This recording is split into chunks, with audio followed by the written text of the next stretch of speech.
चलिए भाई next question निकालते हैं यार। ये है क्लास 10 मैथ चैप्टर 1 एक्सरसाइज 1.2 का क्वेश्चन नंबर 6। भाई क्वेश्चन को सॉल्व करना स्टार्ट करें उससे पहले वीडियो को लाइक जरूर कर देना। बहुत अच्छे से समझाने की कोशिश की है यार। अगर कोई कमी नजर आए ना तो आप कमेंट के अंदर आप मैसेज ड्रॉप कर सकते हैं। एक बार क्वेश्चन को ध्यान से देखो यार, क्या गिवन है भाई। आप देखेंगे कि यहाँ पे आपको 2 एक्सप्रेशंस आपको गिवन है। आपको ये बताना है कि ये एक्सप्रेशन कंपोजिट नंबर है या नहीं।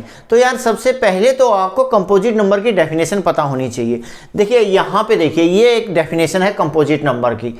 ए number is a composite number. मैंने कहा कि एक नंबर कंपोजिट नंबर होगा if it has factor other than 1 and itself.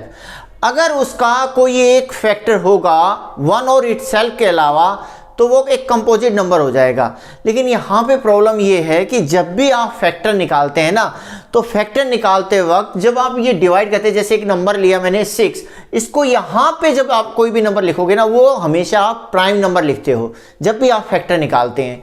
तो यहाँ से जैसे 2 3 जा 6, तो 3 यहाँ पे आ गया, 3 1 जा 3। तो इसके फैक्टर अगर आप देखें तो फैक्टर तो सिर्फ आप देखेंगे 6 = 2 × 3। यार ये प्राइम फैक्टर की बात है, ठीक है। यहां पे सिर्फ आप प्राइम फैक्टर निकालते हैं ऐसे करके। देखिए फैक्टर का मतलब होता है कि उस नंबर के सभी पॉसिबल डिवाइजर, ठीक है। अगर आपको प्राइम फैक्टर कहता है तो आप ऐसे ही निकालेंगे, लेकिन सिर्फ फैक्टर बोलता है तो आपको सभी पॉसिबल डिवाइजर की बात करनी चाहिए। जैसे मैंने लिखे डिवाइजर ऑफ 6 आर 1 से डिवाइड होता है, बिल्कुल यार। और नंबर 6 से भी वो डिवाइड होता है। और ये जो 2 नंबर है ना 2 और 3, इनसे भी डिवाइड होता है, क्योंकि कोई भी नंबर अपने फैक्टर से हमेशा डिवाइड होता है। तो 2 से भी डिवाइड होगा और 3 से भी।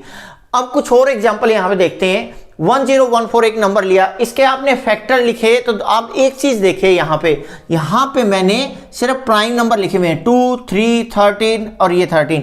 यहाँ पे जब भी आप फैक्टर निकालते हैं ना तो आपको प्राइम नंबर ही लिखना चाहिए। जैसे 5045, ठीक है, इसके जब आपने फैक्टर किए 5 से डिवाइड हुआ, ठीक है। और ये 1009, ये भी आपका एक प्राइम नंबर है, 1 पे डिवाइड हुआ, क्योंकि 1009 का कोई भी डिवाइजर नहीं है 1009 के अलावा, ठीक है।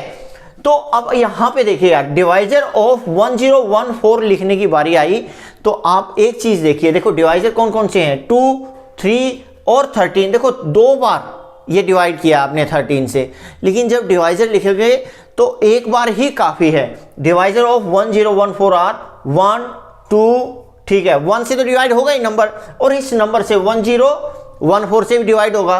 तो इसके अलावा कौन कौन से डिवाइजर हैं, 2 से भी डिवाइड हो रहा है, 3 से भी और 13 से भी, ये भी यहाँ पे लिख दिए।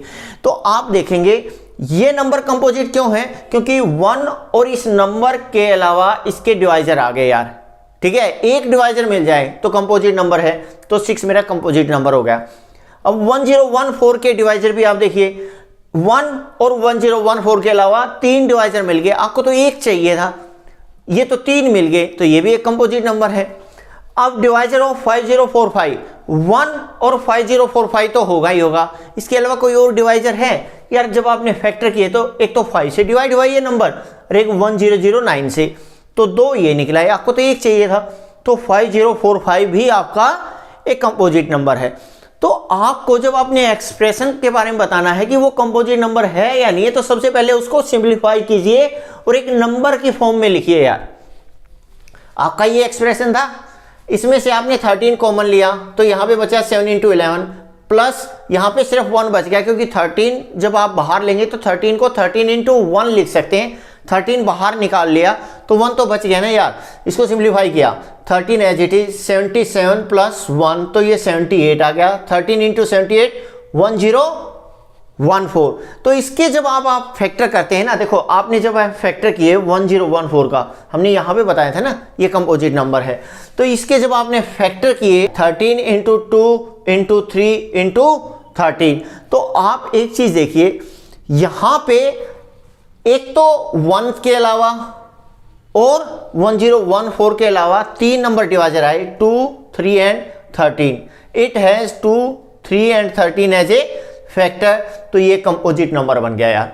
अब दूसरा एक्सप्रेशन देखो, ये एक्सप्रेशन था, इसमें से 5 कॉमन लिया, ठीक है यार, बचा क्या, अब ये निकल गया, तो ये इतना पोर्शन बच गया सिर्फ 5 के अलावा, प्लस 5 को 5 इंटू 1 लिख सकते हैं, 5 बाहर निकाल लिया तो 1 बच गया।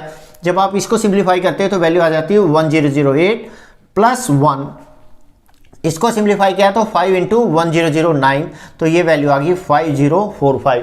इसके फैक्टर मैंने यहाँ पे निकाले हुए हैं, आप देखिए 5 और 1009, ठीक है। तो it has 5 and 1009 as a factor.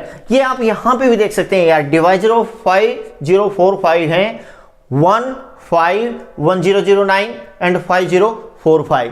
तो ये कंपोजिट नंबर हो गया, क्योंकि 1 और 5045 के अलावा 2 नंबर आगे जो इसके डिवाइजर हैं, डिवाइजर कहो या फैक्टर कहो, both are the same thing. तो it has 5 and 1009 as a factor, तो ये भी आपका कंपोजिट नंबर हो गया। तो ऐसे करके बहुत आराम से आपने इस क्वेश्चन को सॉल्व कर लिया यार।